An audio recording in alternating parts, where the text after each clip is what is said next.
Welcome to another edition of Expanding Mind.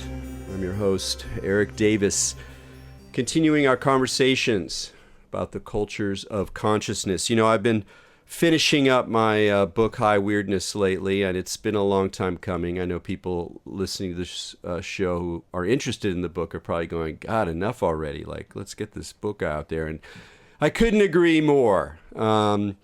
You know, one of the things about writing a book is you go through and there's all the stuff you want to talk about that you don't get around to. And I was going through some notes on Philip K. Dick's short stories, some of which people don't really talk about very much. You know, there's some really great ones that haven't really made it to kind of the level of sustained analysis. And one of the stories is called The Trouble with Bubbles. And this is from the 1950s. And it's, as is true of many Dick stories, kind of eerily prophetic in a weird, surrealist kind of way. And what the setup for the story is that people, to kind of fill their time, build these giant snow globes in a game called Worldcraft, which is kind of a weird mixture of World of Warcraft and Minecraft, you know, so it's called Worldcraft. And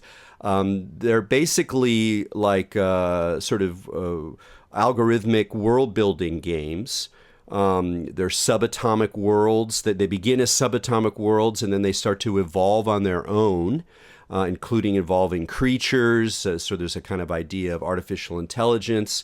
And they're you know, everyone's trying to guide their own worlds to advance towards, you know, the Pleistocene and to develop farther and farther. And so there's a kind of competition for the most evolved world. But the weird thing they do, and the sort of creepy Phil Dickian twist, is that at the end, when they finally kind of gotten to the place they want to be, they destroy all of the worlds in this orgiastic Dionysian frenzy. So they're kind of like little demiurges who build these worlds that sound eerily like some kinds of world-building games, and then they destroy them. And the story has an interesting explanation for why people like the game of Worldcraft, which is that it's a substitution that fills in the gap that people feel when they realize or they discover or they assume that there's no other intelligent life in the universe. So it's directly linked to the impossibility of actually encountering real other intelligences or actual organic worlds or worlds that have life on them. And so these bubble worlds are substitutes. And the whole question of why they want to destroy them is part of the enigma of the tale. And there's some other interesting twists that I'll leave to the side. But I thought of this story because of our guest today. Derek Woods is a professor currently at Dartmouth, and he's someone I met when I was at Rice, one of my favorite intellectual interlocutors.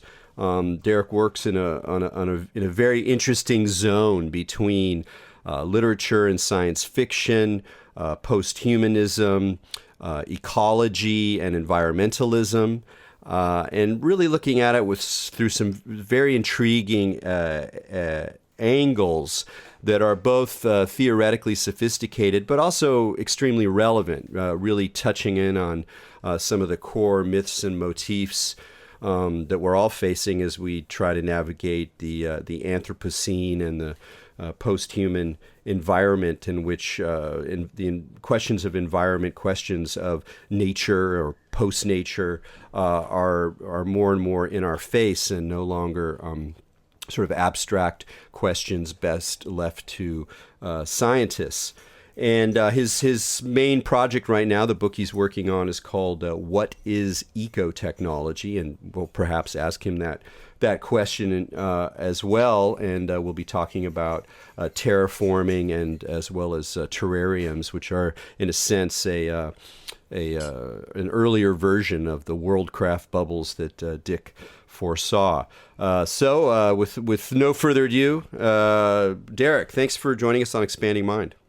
Hi, Eric. Thanks for having me. I Yeah, love the podcast, and it was a generous introduction. excellent. No, I'm really happy to be chatting with you. Again, I've mentioned this before. Like one of the reasons I keep doing this show year after year, week after week, year after year, is because it allows me to keep up with people that otherwise I'm sort of too lazy to just call out of the blue and chat. I mean, we've managed to do that some, but it's a wonderful way to keep in touch with minds that stimulate me and to share. All these great folks that I've been blessed to know in my life. So, I thought Yeah, we, great to keep in touch. yeah, And totally. I won't be able to forget the Houston years either. What's that? I won't forget the Houston years, that's for sure. No. I mean, it was really a special time. I mean, people asked me what it was like to kind of go to grad school in midlife. I mean, I was in my 40s when I went, and I say like it was kind of like I got to go to the ideal version of graduate school that I would not have been able to pull off if I went to graduate school in my 20s because I was just too anxious and freaked out. And it was also really lucky because we just had a great intellectual community. We had a lot of fun talking and sharing ideas and staying up late and drinking and smoking and it was just a very rich kind of experience, and you were definitely part of that. Yeah, no, I remember it the same way. Yeah. So, well, let's start off with science fiction, Yeah, and talking about the idea of terraforming. Where does terraforming start arising as either an idea of actual scientists thinking about how we might do something on Mars or the Moon, but also I'm assuming that it was probably first glimpsed, like so many scientific ideas, inside of science fiction. And so, can you talk a little bit about like terraforming as a concept? When does it come up? When did people even start using the term, and how is it reflected in science fiction? sure. So, well, the term itself comes after the idea, which is something that happens a lot, I think, in the history of culture and science. The term itself comes in a 1942 story by Jack Williamson, who is an American science fiction writer, called Collision Orbit. And it's it's not a very interesting story. It doesn't actually have that much to do with terraforming. But in it, there's a character who is called a terraformer. He's responsible for making alien planets habitable. But you get that plot and that theme in earlier science fiction too, like Olaf Stapleton's work, right, The First and Last Man.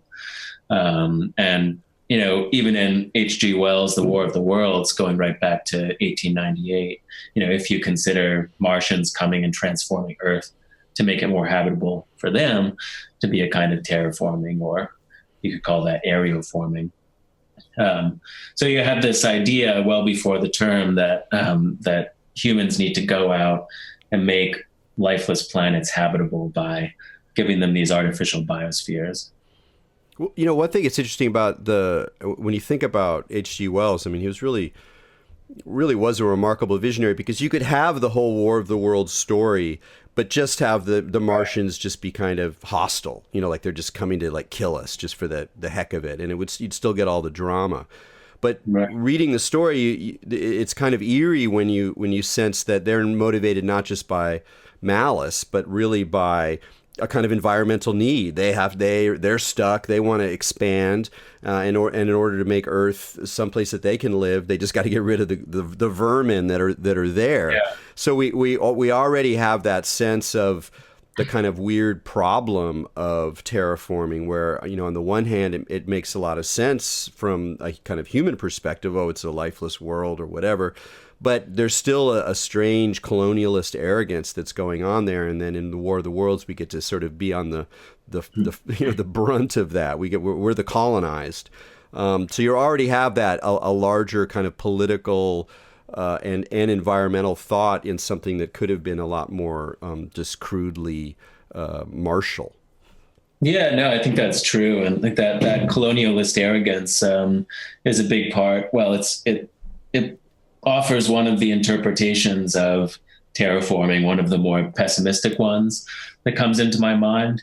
So if you were trying to explain this as a cultural phenomenon that involves dozens or hundreds of science fiction stories, and then later starts to get into nonfiction science writing as well, and real proposals for taking for living on other planets. From early science fiction right up to Elon Musk's plans for living on Mars and making it habitable. Then one interpretation of it is that it's kind of a compensation for our anxiety that this kind of colonial project won't actually go beyond Earth. That, like, after taking over continents, modern Western techno-scientific civilization won't actually go out into space and colonize other worlds because they're too far away and they're not habitable and so forth. So one interpretation is that you need a kind of compensatory fantasy, right? And terraforming is one of those fantasies. So as scientists start to realize that nearby planets like Mars and Venus won't actually sustain life from Earth and don't actually have any life on them at all, you start to get the idea that, well, we can put it there, we can make them habitable by kind of booting up a biosphere from scratch. Well, you mentioned Olaf Stapleton, who I know mostly through Star Maker. Is there a particular focus on terraforming that he has in one of the novels, or something in that I don't recall? In The Last and First Men, I can never remember if it's first and last or last and first, which one comes first and which one comes last, but ironically. But in that one, there's along this kind of multiple epoch timeline that happens in that novel. One of the things that goes on as humans kind of move out into the solar system is that they terraform Venus. They make Venus habitable. So it's not a huge part of that novel. The focus is really on this kind of big deep time arc, and it's the trope of kind of the future historian looking back on the 20th century and kind of analyzing it and telling people how it looks from such a distant future. That's kind of the focus of it. Yeah, and then I think probably the most well-known sort of terraforming books are the Kim Stanley Robinson Mars trilogy, and that's an interesting one too because he's so sensitive to politics and has a very owes a strong debt to certain left-wing possibilities. And so one of the problems is not only the environmental issues and the science involved in possible terraforming of Mars, and he pays pretty close attention to science. So it's a good model of these possibilities. But he's also very attentive to the politics of the situation. So how does his exploration of terraforming Mars play into your interests in the development of the idea of terraforming? Well, it's definitely one of the biggest ones. It's one of the most canonical works, so it's sort of unavoidable. And everyone who writes about terraforming, and there aren't exactly hundreds of us out there, but it's not like studying Shakespeare. But everyone who writes about it has to comment on the Mars trilogy at some point. So it tends to come into play. But also, I think one of the reasons why it gets so much attention is that Robinson's like a very, like you say, kind of politically nuanced writer, and because he tends to theorize terraforming, not just as this major technological effort to transform other planets, but as something that bends back to influence how we think about Earth as well. And going back to the political thing, one thing that's so interesting about it is that he sees terraforming not just as a technological project, but as one that creates different worlds depending on the kinds of political ideas people are actualizing. So is it like a Marxist or anarchist or kind of liberal centrist terraforming effort? Depending on which one, you end up with a different kind of planet. And so the long-term process of transforming Mars in those novels narrates all these different political rifts, and the surface of the planet really ends up being a kind of mosaic of different ideologies, which are played out in the ecosystems and played out in the landscape. Well, speaking of environment, I have to note that I think I'm hearing the bells there at Dartmouth, and Yeah. they sound like a strange kind of alien, like sort of the end of Close Encounters or something, where you're hearing this odd alien melody going on. It's no big deal. I'm just noting it because it's entertaining. Welcome to New England. Yeah. You know. More bell time than non-bell time. So when is it that the idea of terraforming kind of jumps ship from science fiction and becomes something that people actually start thinking about? Like, how would we actually do this? Could it actually be done? Is it the moon? Is it Mars? And what are the conditions under which that idea becomes possible as a real possibility? Well, I think Carl Sagan has a piece in the 1970s which first talks about terraforming in real sort of speculative scientific terms. And he, like a lot of other people, is interested in space travel.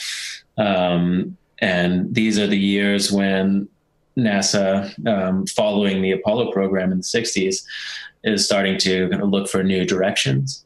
So it's like, oh, we've been to the moon. What's next? And people are starting to take seriously the challenges of living on other planets. But the thing about the terraforming, of course, has within it this term terra, is like making it more like Earth. But these days, in a way, and this is something that you alerted me to, it's increasingly becoming a term, a verb for looking at the possible future of this Earth. So you get this paradoxical formation of terraforming Earth. And with the ideas of geoengineering and such, but from talking to you, it seems like there's quite a wide number of places that you see this idea appearing, or even with this idea, even with the language of terraforming, with all of the ironies implied.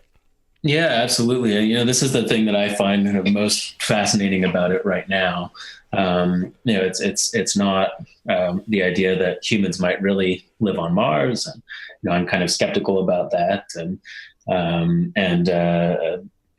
sure, if someone can do it, then that's great. But it's not going to solve our political and ecological problems on Earth.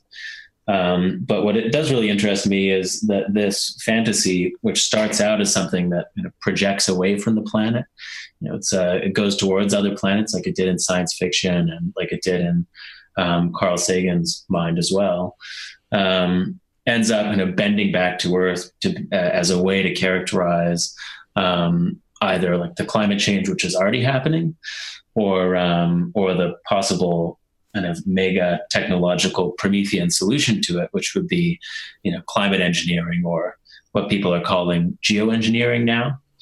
So what you see is like starting really in the 21st century, and kind of in parallel with growing like awareness of climate change and anxiety about it, you start to see this formulation, terraforming Earth, take off. And, so it could refer to either of those things. It's like either we've been unintentionally terraforming Earth all along. That's climate change. No part of the biosphere is free of human influence now. Everything is, in some ambiguous sense, artificial. Or it refers to a future state when we really do kind of control the climate, stabilize it, and bring things under control, and maintain nature in a way that's most sort of idyllically suitable for humans.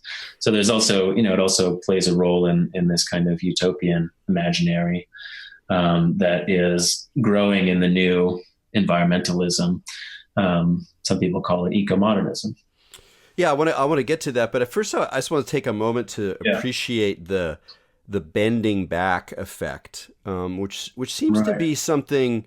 Again, I've just been spending the last couple of years, paying attention to the 70s. And one thing you find in the 70s, both in the popular imaginary and the kind of proto-New Age world and the kind of fringe subcultures, but also inside of science and popular science, like Carl Sagan's programming, and also in science fiction, where even if there's a new kind of realism and even cynicism that enters into science fiction, let's say with the new wave in the 1960s, where the heroic tales of battleships and the kind of space opera of earlier pulp generations is complicated, and some of the colonialist fantasies and sort of expansive fantasies of classic golden age science fiction are kind of brought into question. At the same time, going back over this material, I still find over and over again a real appreciation and desire for the kind of awesomeness of the cosmos, for the possibility, and also just the wonder and bizarreness of the great outdoors, the great cosmic outdoors, the far beyond. And it's kind of trite to note this. It's something that a lot of people have talked about, but if you look at science fiction, over the last 30, 40 years, there's a loss of that, whether it's seen as kind of naive or romantic, or whether the problems of Earth become more and more interesting fodder for science fictional speculations, and this is partly what I think sometimes is it's just that, in a way that turning within or that turning back is something that's happened even within media, within our own sense of, the devices we use to communicate and understand the world are kind of increasingly insular or self-referential, even more is probably a better word. So it seems kind of like almost quaint to like gesture towards the great outdoors. We're more interested in, say, the way that, the images from the Hubble telescope are actually concocted in the lab. We know that there's like artists working on making them look pretty and weird. And we don't really know. We're not reaching out anymore as far towards that kind of cosmic encounter. Instead, there's this sort of anxious, almost neurotic sense of being kind of stuck inside a certain kind of technological futurism, but somehow one that loses even the desire to contact the outside. Do you think that's true, just to some extent? Yeah, I mean, that's super interesting. Like, I was thinking about a bunch of different strands as you were talking there, and I do think it's true, especially in at least in Anglo-American culture and Anglo-American science fiction, which is what I know the best, sort of the Anglophone literature, and like when we talk about the fantasy bending back. I mean, that's a pattern I see a lot. I like to call it the recursion to Earth. So we look at a lot of different stories. Another novel by Kim Stanley Robinson is a good example. One that's called Aurora, right, where you have kind of this striving humans are going out to the nearest star, hoping to live there in these kind of closed world, like biosphere, terrarium spaceships, right? Which are able to sustain people for a long time and indefinitely. They have their own ecosystems. But eventually, kind of spoiler alert, the project doesn't work, and the humans make a mad dash back to Earth. And so it's this return to Earth plot that I keep seeing. Kind of almost in the aftermath of the more ambitious space age science fiction. And like, I admit that it sort of interests me, and there's a bit of Schadenfreude there, in a way that, I think like a lot of environmentalists experience, because this idea that technology will really lift us up to kind of a Star Trek level of cosmic imperialism is, it's in some sense, it's fun to watch that fail, right? And it's fun to watch the gaze come back to Earth as humans realize that really this very unique living planet is the one that should absorb our attention. Yeah, that's great. Go ahead. I was just saying, but I see what you mean about losing that sense of the great outdoors. I mean, anytime I read, say, like an article about cosmology, you just get this sense of kind of scaling up, which suddenly makes all the things I usually think about seem kind of insignificant. Yeah. When you were talking about the Schadenfreude, it reminded me of one of my favorite first lines of any novel, and certainly of science fiction. It's Michael Bishop's Stations of the Tide, which is a wonderful retelling of the Tempest, the Caliban story. And the first line is the bureaucrat fell from the sky. Right. You know, and it's, you really get that sense of like what it's like. And in a way, I think that's one of the sort of, I don't want to call it a pleasure, but there's some sort of sustenance to be had from accepting the breakdown of our earlier fantasies, particularly expansive, world-conquering ones, whether they're in space or in other regions of human endeavor, and kind of recognizing this sort of fall back into the complexity of the mundane or the complexity of the world as it is. And it's kind of a bummer, but once you sort of see that, it's necessary or that there's no way out, there actually is a kind of, I don't want to say comfort, but there's a sort of, I don't know, I guess it's probably the comfort of realism in a way, where you're like, look, let's just look at what we got here, and let's look how embedded we are and how much inertia is going on, and yet that there is still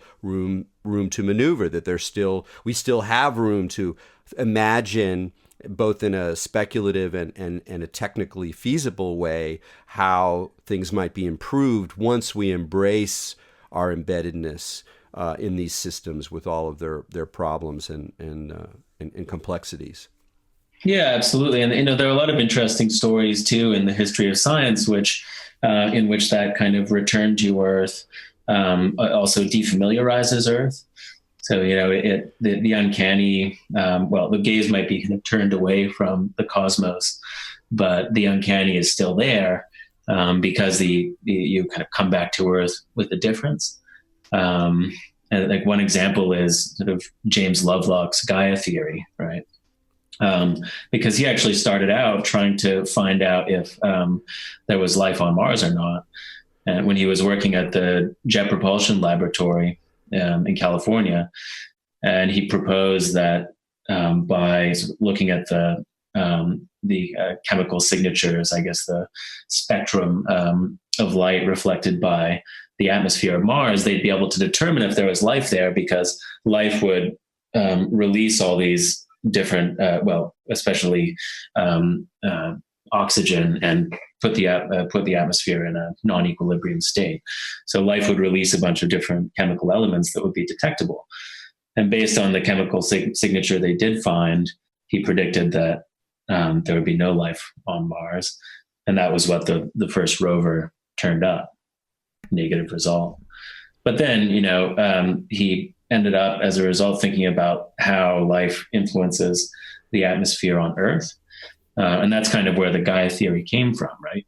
It's basically this idea that the atmosphere and the biosphere are in and the lithosphere, really the upper crust of the Earth, are in a circular co-generating relationship. So really, like, life is also producing the same environment to which it adapts. And a lot of what we consider the kind of physical environment of life, the rocks, the air, were also its waste products at one point. And so, in that sense, with this theory, which, has seen a lot of criticism, but it's also informed the kind of Earth system science that people use to understand climate change now. In a lot of ways, Gaia theory was secularized. And it all started with this strange return to Earth, which defamiliarized the planet for us. Yeah, and it's interesting too, because the very ability to recognize how much the totality of life in the biosphere, or life as we know it on the Earth, is already embedded in these complex systems movements between the rocks and the atmosphere and bacteria, and that it's this immensely complex, multidimensional stew, that it's still the case that as we start to understand the complexities of those systems, there's still this if you will, imperial desire or possibility to engineer it or to control it. And that's where we get into these sort of contemporary visions of geoengineering. And, coming from, a certain kind of environmentalism, maybe which in some sense needs to be interrogated, but was definitely where, what shaped me, as well as a lot of distrust of corporate players, of greenwashing, of the sort of ideas of just being able to kind of sustain, make capitalism more sustainable, and a lot of suspicion around those stories. I tend to look at geoengineering visions as kind of, pretty problematic, let alone like both in terms of their motivations and then also in terms of the arrogance that we would be making these in some cases quite drastic interventions without really knowing the downstream costs, because that's the story of technology over and over again. We don't recognize all of the attendant effects of these actions, and then those effects end up being the main thing that we end up having to deal with. So we're just like kicking the can farther and down, farther and farther down the road. But you spend a lot more time thinking about geoengineering. So I'd like to hear some more how you see those visions and possibilities, particularly given the drastic, potentially very drastic situation we're in. Right. I mean, I think you're right about the problem that an older school environmentalism has with it. It's almost like instead of trying to fight the tide that is already washing in and transforming the Earth system so that nothing's untouched by human beings, instead of trying to prevent that and preserve some areas as wild, we completely embrace this transformation that's going on, and we try to shape it in the direction of something that's good for us. So that doesn't sit well with a lot of environmentalists who came out of the preservationist tradition, or of the kind of more small scale libertarian environmentalism that says, like, let's get our communes going, or let's live off the grid, and really only embrace small scale techniques of the kind that an individual or a small group can operate. So there's kind of this new environmentalism growing, which embraces technologies that could really only be operated and spread and used by state and corporate actors. Well, it's funny you were mentioning the small scale kind of eco return, and it makes me think of Stuart Brand, who's such an interesting, he remains just one of the most interesting figures in so many ways because of the way that he ties together, or he mutates from a kind of countercultural context into these other more pro-technology, more libertarian, more pro-capitalist kind of zones. I mean, he was always that way a little bit, and yet at the same time, he very much is informed by and informs, again, like what you're talking about, more traditional ways of thinking about the environment, or thinking about systems, or thinking even about spirituality. And I guess one of his more recent projects involves geoengineering really explicitly. And I mean, I know you're interested in Brand and the whole history of the whole catalog. How do you see him kind of playing a role as a ideologue or shaper of this new approach to environmentalism? Well, he published a book in 2009 called Whole Earth Discipline. The subtitle is An Eco-Pragmatist Manifesto.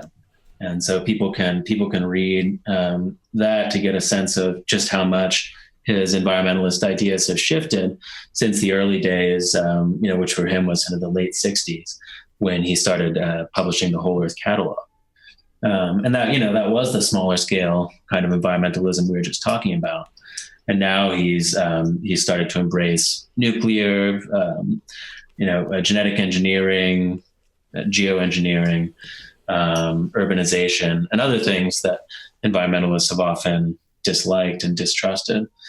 So it's an interesting test case, because what do you do with this new politics?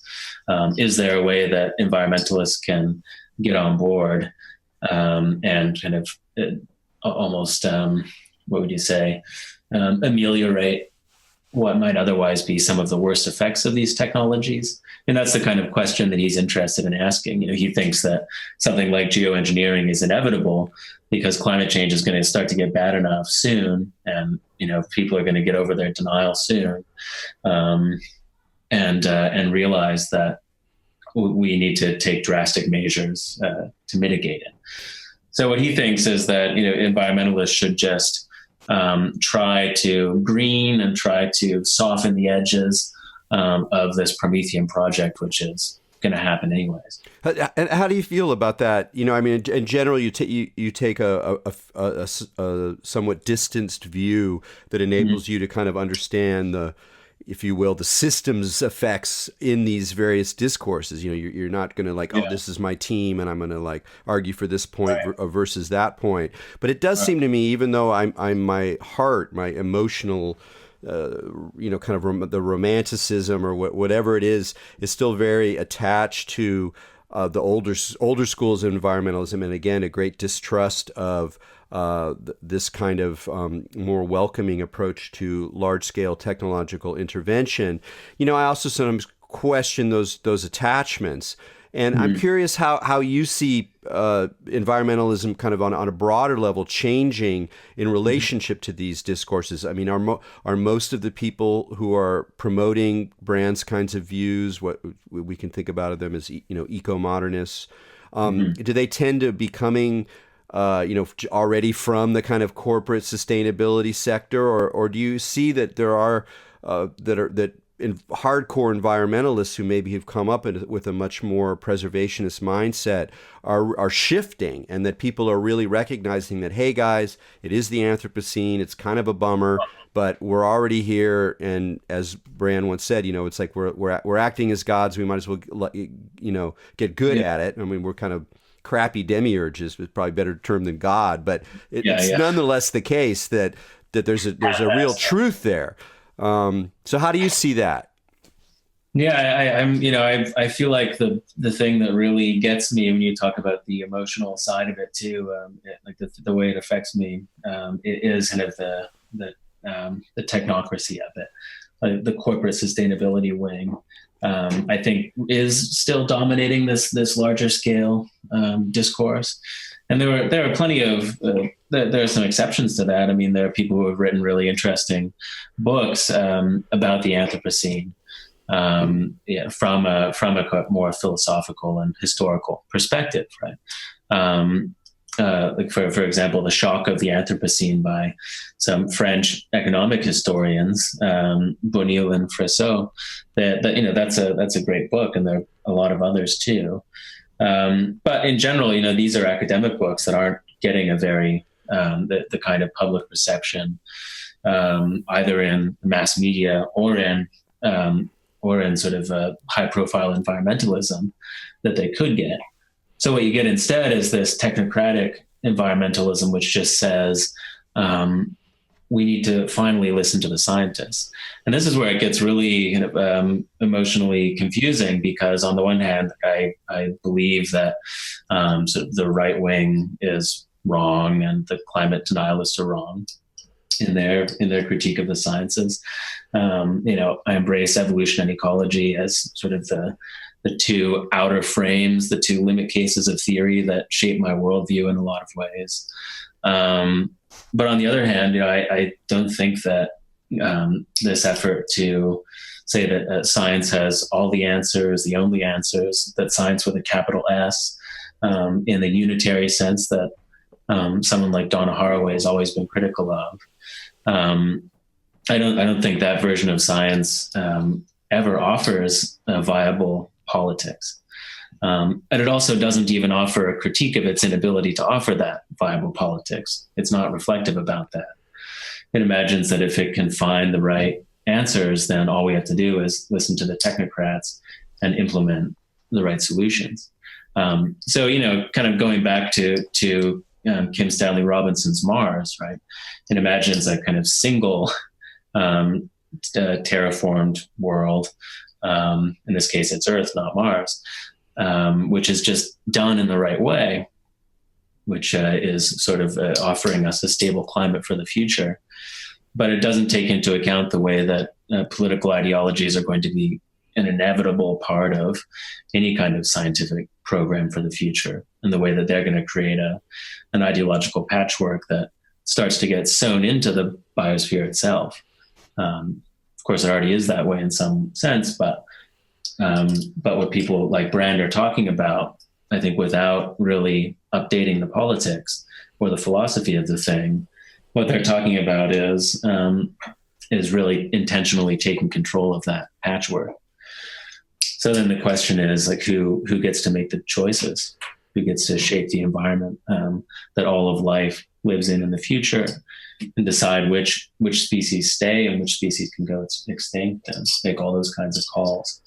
That's the part I find really disturbing, because in general, it's only the scientists who have a seat at the table in these discussions. Yeah. Then, you get into that whole question about who speaks for, those who do not have at least an obvious voice. And right. That, on the one hand, you have that kind of model that you find very well articulated by Bruno Latour, where there's sort of a democracy of life, of others, not just humans, but systems and,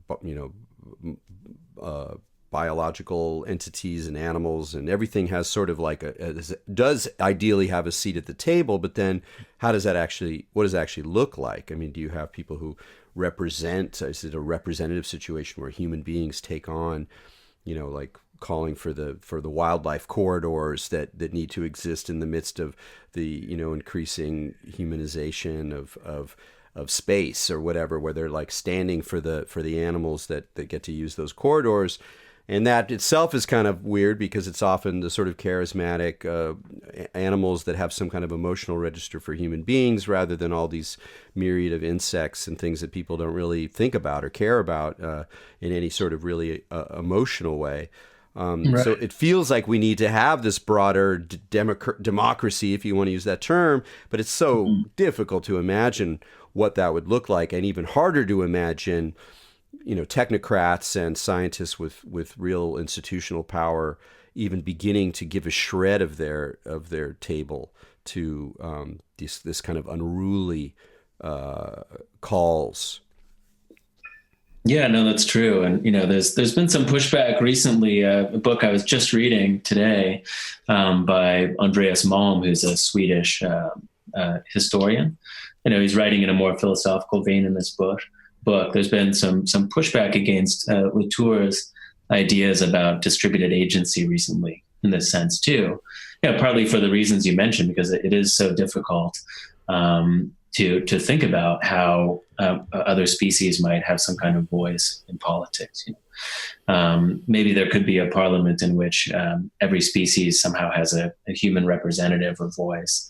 But we're so far away from that now that for people like Malm, it seems like a mystification of the real situation, which is that humans have this kind of dominant, overwhelming agency in shaping the planet. And so for him, distributed agency just kind of is a way of pointing elsewhere and saying, look at the agency of all the non-humans, and look at how look how post-human we are. We're not human exceptionalists. We're not saying that humans are responsible for everything. We're not the great species that stands above all the others. But for him, in some sense, history and capitalism have made us that way. So we need to acknowledge it. Yeah, it's again that kind of the tension of realism, and it's that split. I feel it like the Latour model. Right. For me, it doesn't boil down to, but it resonates with a kind of animism, actually, and in an intelligent way, not a supernatural kind of idea necessarily, but something where you're really distributing life in a way of recognizing the wideness and liveliness and intelligence that's distributed in the system. But I also see the way that animism, even in this more sophisticated or reflexive sense, is still so far away from the dominant paradigms, philosophical, procedural, political, et cetera, that to kind of, plant your flag there is really to just be oppositional, and it's almost equivalent in a way to saying, no, any geoengineering, anything that these guys are doing is going to be corrupt and it's going to screw it up, and we're just going to, it's like Monsanto and on steroids. It's just a nightmare. So no, no, no, no, no, no, no, no, no. And you're like, there's a purity in that and an attraction to it, spiritual as well as political. But at the same time, you're like, is that really is that going to help? Is that really going to do it? And I find these kinds of tensions between a certain kind of realism and in a certain kind of furious utopian pessimism to be, coming up again and again in our situation right now. And this seems to be as much a reflection of that as anything. So that utopian pessimism being that idea that the kind of purity of the no, the purity that comes with staying with critique. Yeah, and just committing to the animals, or committing to the environment, committing to the natural world as it is, and not thinking that really actually wildlife corridors make a lot of sense, but you got to make a lot of negotiations. It's very procedural. It's very bureaucratic in some ways. It has to grant a lot of decision making powers to forces that seem inimical to the environment and energy, et cetera, et cetera. So it's a really it's a tough place to be. But I realize I'm looking at the clock and we got don't have so much time left. And I wanted to just get in a little drop on the terrarium since I gave you that Worldcraft story at the beginning. We talked before about what makes the terrarium interesting is that it kind of provides one model for how terraforming might work, but it's not necessarily the best model. So talk a little bit about how the terrarium plays into your terraforming interests. Right. Yeah. Well, I keep working with this sort of distinction between the terrarium and terraforming, and some people bring the two together. So terraforming means artificial closed ecosystems like Biosphere 2 as well, or like the world that everyone lives inside of in Logan's Run. That counts as terraforming in a sense. But I like to make this distinction between the two because, first you have the two nice words. They both have terra in them, and there's some rhythm to that. But also because of the geometry of the two things. The terrarium is this enclosed world, an ecosystem on the inside of something that's, say, either a dome or a sphere. And it's not very big. It's fairly small scale. Even Biosphere 2, which is huge, could only sustain 8 people during their closure experiment. But the terraforming, on the other hand, is about exposure. It happens not on the inside of a sphere, but on the outside of it. The terrarium is an artificial ecosystem enclosed by a sphere, and terraforming is all about trying to seed an ecosystem around the outside of a much larger one. So you have these two opposite geometries, enclosure on the one hand and exposure on the other. And I think that fact and the scale difference between the two it has a big impact on definitely in science fiction formally, and then also in the way that science fiction is seeping out into other scientific discourses and into environmentalism now, and inflecting ecological thought in a much more general sense. So do you see, I guess I want to tie all this stuff up a little bit to the idea of eco-technology. Is it when you ask what is eco-technology, it's partly because we don't really know yet. It's not, geoengineering is maybe an example of it, but it's not, I sense it's not the only example, and that part of what you're trying to do is to show that there are ways that techne and ecology or environmentalism can go together that aren't necessarily just another iteration of technocratic corporate greening.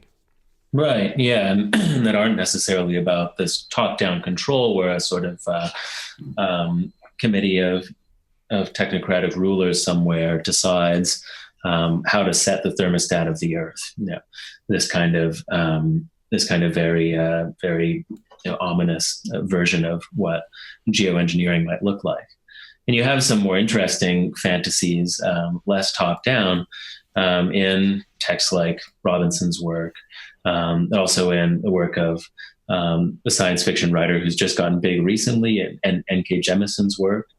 And in this kind of material, the Earth kind of has a bigger role. It tends to kind of push back. So, for example, in Robinson's work, and well, here it's not the Earth, but Mars, right? In Robinson's work, terraforming Mars doesn't mean that you can just see the same kind of ecosystems we have on Earth there.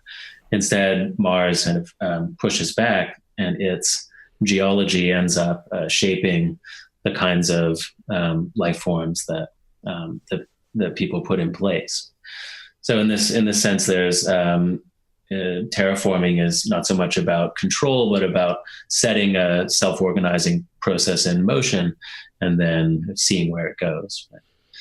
So that's kind of one example, to answer your question. Yeah, I'm trying to think of other of examples where we see that kind of logic played out, where there is some element of control or some kind of structure or system or procedure that's set in motion, but there's room for, okay, what's going to come back? You know, how is the non-human material going to respond to this, rather than just trying to legislate it, from the get-go? Well, another example is in AI research, where people try to instead of kind of giving a humanoid robot a mind in a relatively Cartesian way, some AI researchers have tried to create these swarms of small, simple robots that all interact and then self-organize into a system that can learn, a system that can actually adapt and do things it wasn't programmed to do.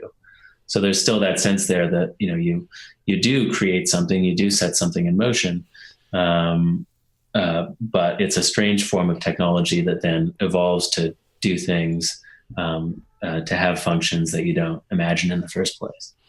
Are sort of scientists more open to that side of self-organization? I mean, it seems like overall we've become to recognize more and more how those sorts of things are operating. I mean, even in our own gut biome, you can that helps you understand, why is it the case that all this bacteria inside me is actually has so much to do with who I am, my moods, my emotions, my food, the way that I extract energy. It's like I'm completely symbiotically bound to this whole immense, multiple colonies within. Like that sort of, in order to think that way, you kind of have to allow something like emergence or self-organizing behavior to be part of your worldview. And I know that, like, for people who've been talking about this stuff for decades inside systems theory, or neo-cybernetics, or Ilya Prigogine even crossed it over into the New Age.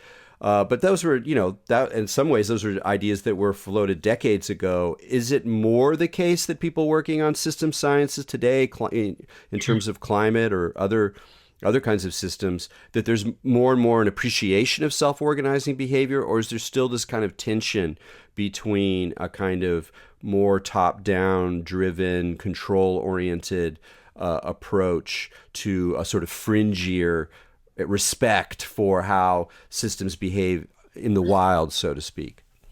I think there's still a big tension, it's hard to answer that question.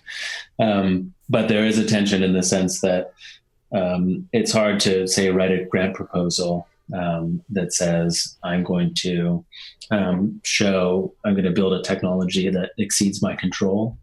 I think that's one of the big problems with that whole idea, and one of the things that makes it hard for scientists and engineers to get on board.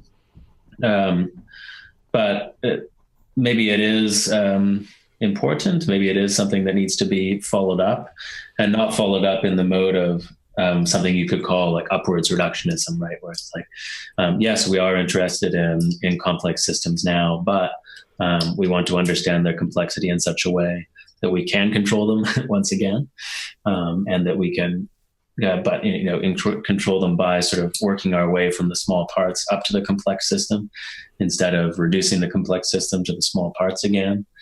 And I think there's some sense that maybe in like systems biology and bioengineering, that kind of upwards reductionism is dominant. I can't say for sure. Yeah.